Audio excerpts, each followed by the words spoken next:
Cement పైనే మా పథకాలు ఏమి రాలేదండి.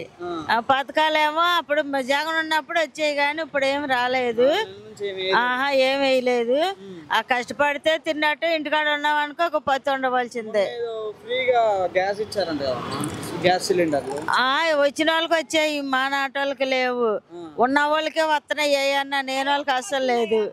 ఆ గ్యాస్ ఒకటే వచ్చింది, ఇంకా చేతికి రాలేదు. వస్తున్నాయి అంట చేతికి. మరి ఫ్రీ ఇసుక వల్ల మీకు మంచి పనులు దొరుకుతాయంట కదమ్మా. ఇసుకొస్తే పనులు ఉంటాయి, ఇసుక లేదు కదా ఇప్పుడు. అంటే అన్న చేతన అయిపోయాయి. లేదు ఇంకా రాలేదు, మాకైతే ఇంకా రాలేదు. మరి మొదటి నుంచి అదే పని చేస్తున్నాం. కొంచెం రమ్మాట మొదటి నుంచి ఇదే పని చేస్తున్నాము. మేము కష్టపడుకుంటేనే తిన్నట్టండి, లేకపోతే లేదు. మాకు మగ దిక్కు కూడా లేదు. మాకు మేమే కష్టపడాలా. నేను ఒక అమ్మాయిని అదే తల్లిదండ్రులు నేను పెట్టిన పెంచుకుంటున్నాను. ఇప్పుడు రోజుకి పొద్దున్న వస్తే సాయంత్రానికి తినకపో పని చేసుకోవాలి. అంతేగాని మరి నెలకి 1500 ఆడవాళ్ళకి ఇంకా లేదండి అన్నారే గాని ఇంకా ఇవ్వలేదమ్మా. ఏం చేయలేదమ్మా. ఇంత మటుకు ఇంకా ఏమి రాలేదు.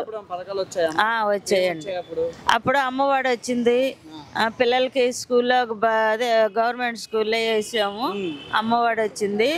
మాకేమో బాగా పేదోళ్ళకి 45 సంవత్సరాల వాళ్ళకి ఏమో 18,000, కొంతమందికి ఏమో 15,000 అట్ట వచ్చాయి.